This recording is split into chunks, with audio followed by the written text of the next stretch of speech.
Now, let's get to one issue at hand. Yesterday, the managing director of TETFund was a guest on Politics Today to discuss what they have achieved so far with the students' loan, which has gotten a lot of Nigerians excited. But of course, there's also been some complaints coming from there. And he did share some numbers. The fact that about 370,000 students have registered, and less than that, about 200 less than that, have been onboarded, applied for the loans and all of that, and about 10 billion has been disbursed as loans. Well, we're going to talk about that and a whole lot more now with the chairman of TETFund National Research Fair Committee, Engineer Umar Bindir, joins us from Abuja studio. Engineer, Doctor, you're all of it. Good morning, and thank you for joining us on the show. Very good morning. Thank you so much. Great. So this conversation about students' fund, loans, and all of that, we know that the TETFund MD was on our sister program, Politics Today, last night and gave us the status and all of that. And also, of course, TETFund is a part of this. I learned about 30% of your proceeds are supposed to go into that student loan. Could you help us understand this funding and the relationship between TETFund and TETFund? Well, thank you very much. You know, TETFund literally now is a household name. For the last 10 to 20 years, it's been intervening in tertiary institutions, supporting that particular sector to have fantastic infrastructure that can be able to push the tertiary institutions to perform very well. They are also into establishing laboratories and workshops and equipping them, again, to make sure that teaching is well done, research is well done, and so on and so forth. They're also supporting staff development and training. But most importantly, TETFund over the last possibly 10, 12, 15 years has voted a reasonable amount of money and directly supports researchers in tertiary institutions, public tertiary institutions, universities, polytechnics, colleges of education, and research institutes.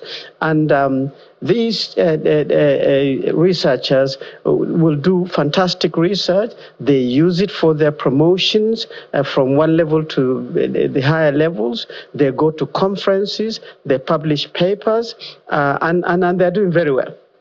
Absolutely very well. In fact, in the whole continent, Nigeria now is recording the highest rate of promotion of young people to the professorial level on the basis of performance aligned to the interventions and support of TETFund.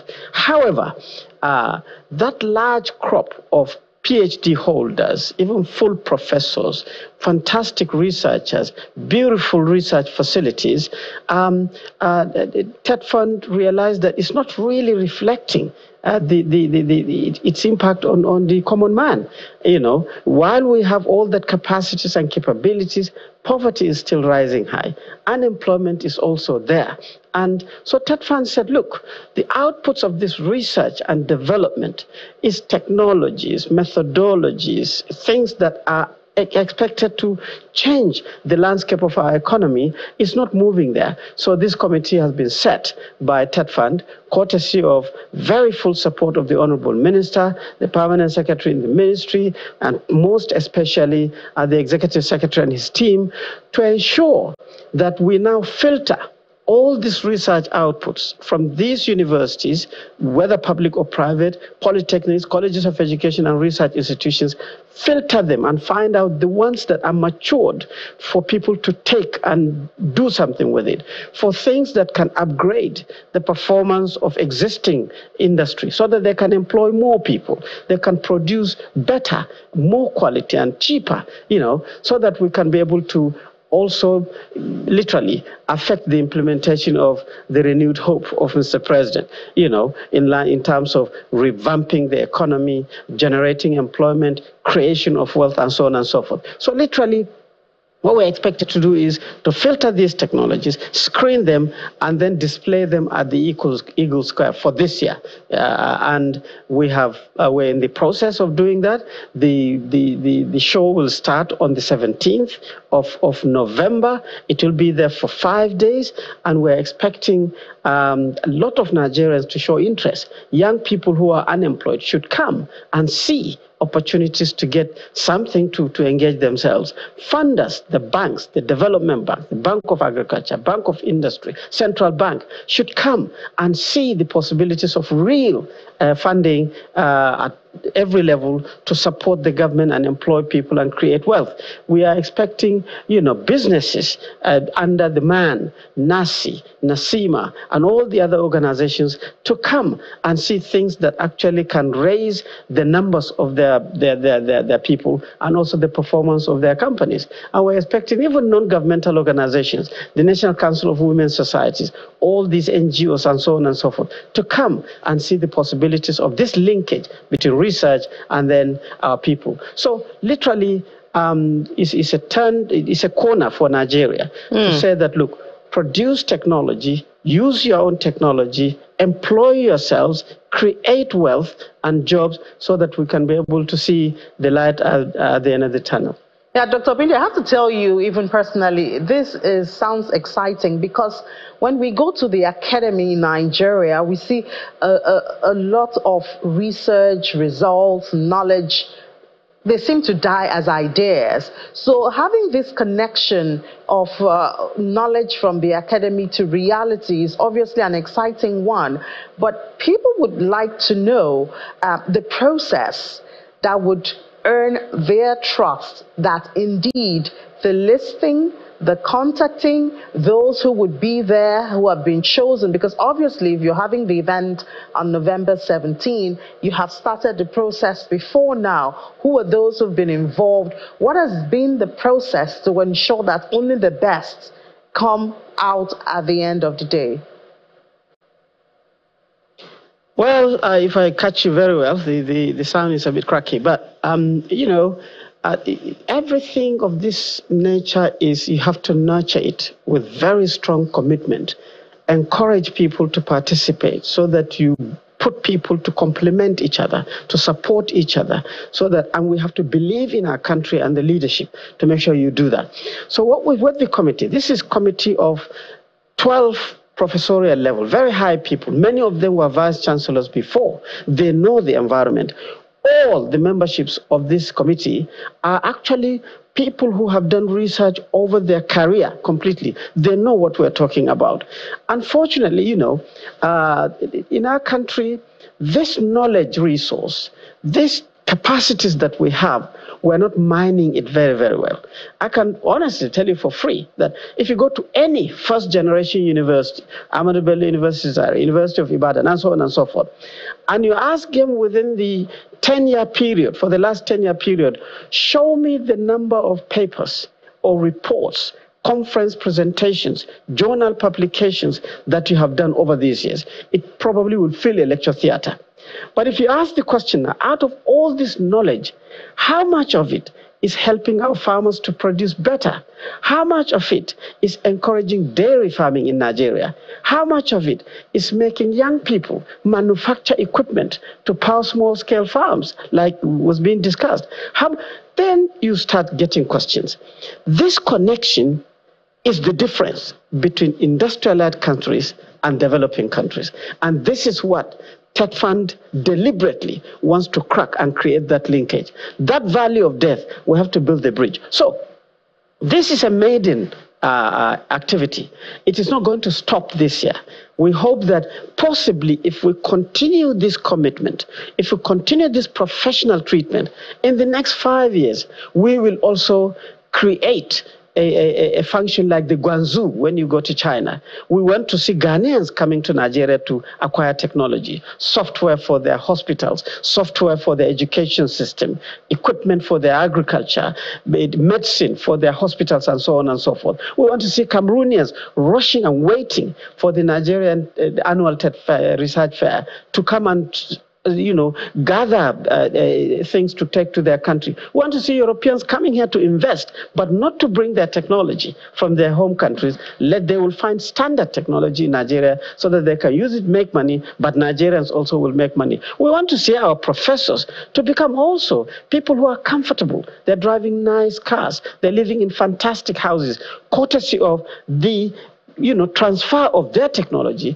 to industry, and they're getting royalties. So the way to do this is not easy, but the way it is doable, and it's doable easily. We can make it look easy.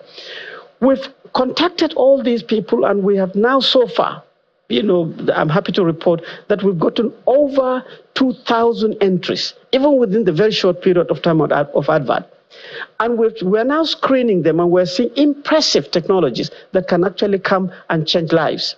We've encouraged the intellectual property community, the Registry of Patent and Trade Industrial Design, the Registry of Trademark, the Copyright Commission, NOTAB, all of them to come and deliver their own assistance to people who want to protect their technology so that when they transfer, they can get the benefit.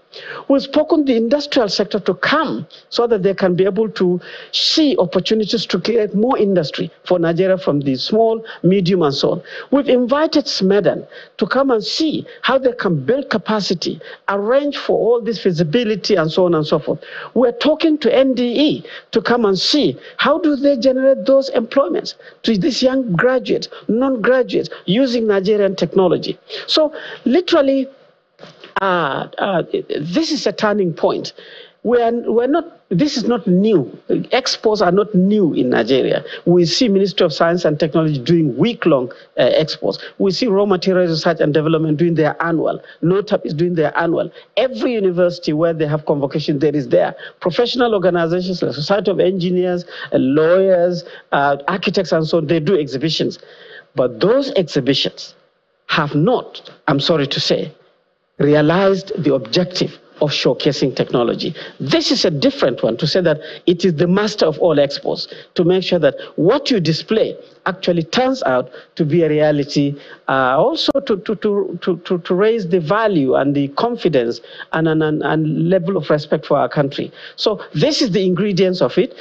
When people will come, it is free to enter, it is free to display your products, but you have to register. We have a portal. We want to start doing things formally, not this market way of doing things, open market way of doing things. You have to fill a form, and that form has the formal institutions form and the informal institutions forms. What I mean by that is the universities, polytechnics, and so on are formal, but then you have these young people, and you see them on TikTok and Facebook. They're creating things that are fantastic, useful, including up to even drones. There too, they can fill the form and then come and showcase that. I heard the former Minister of Police Affairs talking about revamping the police force. Nigerian inventors, they've invented and even built and tested drones. Drones alone, you can use that to totally transform the work of the police force and the road safety, and so on and so forth. So literally, it is going to be there. Everybody is invited. They can come. It's free. And it is going to be Eagle Square from 17th of November to 22nd. And we will all be there, and we will create a fantastic environment. We've even invited the Innovate. If you're going on the airport road, you'll see Innovate. Fantastic facility that demonstrates from the beginning to the end of the evolution of technology. They too, they will be there to serve as a catalyst, as a showcase that it is happening in Nigeria and it can happen better. So where do they get this form? How do they get the form? Sorry? The form. How can that be accessed? Form. If you type NRF for National Research Fund TETFund.gov.org, or one of them anyway. So it's nrf.tetfund.gov.org.gov. I think it's gov before org or something like that. But these two, you can retry it, and then it will open the portal.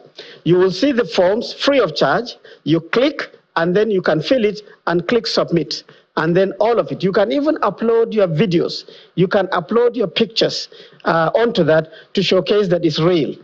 You can even speak to it and then upload all that. So once you get to that portal, it opens. You'll see instantly what you see are the two forms. Instantly. It's very simple. You click open, the one that is relevant to you, the form will come up, and then you will fill the things. It's very simple, and then you upload whatever you want. It's very simple. You click submit, and we will get it. It will be among the bits and pieces that we already have, and we can screen it, and we can keep you in touch so that you know if your technology is selected or it is not. So what are the incentives for investors? We hear the incentive for, the innovators themselves, either from the academy or from the informal as you've described them. What about for the investors that you have invited? What's the incentive for them to come? It's cracking. If you can repeat it, sorry about that. I was asking what you think can attract the investors to also be part of this program, apart from the innovators who obviously want funding for their innovations to grow. What about the investors? What's there to attract them? Well, you see, in other climes, when you announce this and you say that, look, we're creating an ecosystem or an environment where you can see technology that can improve your performance, that can make your manufacturing easy, that can ensure that you make more money, people will run to it, even if you don't ask anything. That is enough investment, attraction or motivation. In other climes, when you say young people who are unemployed, you are screaming and crying all over the place of unemployment. Public system cannot absorb all of you. You have to do something. You have to walk your way through it. And then somebody says, hey, come and see the solar systems that you can be able to provide electricity in homes in rural areas. You will be taught how to manufacture it, how to put it together, even how to market it. You will make money, and the inventor also will make money. I think people should run to it so that they can be able to get the benefits. But specifically because we know, just like you asked, anytime you come up with this kind of initiative, people will start think it is the government that is doing it, and they will do the government a favor to come and participate. We have to change that too. We have to transform our thinking in line with the expectation of our leaders and to put our country to the highest level. So the benefit to the investors, you have your money you want to invest, you can come, you will get all the information about the inventions, how they work, how they can fit with new or existing industry, and there will be lawyers, intellectual property specialists, business managing specialists there that will give you free information so that you can be able to start discussing on how you can work together. That should be an attraction for the private sector. For the inventors to bring, the attraction for them is that don't patent or perfect your technology and sit with it at home. It is a liability. It's not going to help you. So you come and you can be able to get people to take it up, and then you can have benefits, and you can get money and personality and everything. So This is the ecosystem of partnership, and I hope Nigerians will take it. All right, thank you so much, Dr. Umar Bindir. You're an engineer, you're a doctor. As you said, intellectuals feel that committee, chairman of TETFund National Research Fair Committee, and we wish you the best in your outing. Thank you so much. It's a pleasure. All right, just a couple of numbers from the close of trade yesterday before we head back to Sunrise Daily. The market retained the green color, the positive sentiment, and the all-share index was up 0.33%. About 197 billion was added to the market cap, and it's still thanks to Aradel. Aradel's movement or addition to the market is still bringing some glow right there. So 197 billion was added there. We look at the activity chart, and we see it's mostly green deals 9,650. The sectors, banking was down yesterday. It was because of FBN Holdings anyway. And then Dangote Sugar is back on the gaining trend. It drove one of the stocks that drove the market, the counter to 0.07, while as expected, because of Aradel, the oil and gas was positive 0.13%. So just join me 1 p.m. later on today, Business Incorporated. I'll give you intraday numbers. Another conversation waiting for you at that time. It will be 55 minutes of doing business on Business Incorporated. Let's head back to the Sunrise Daily Studio.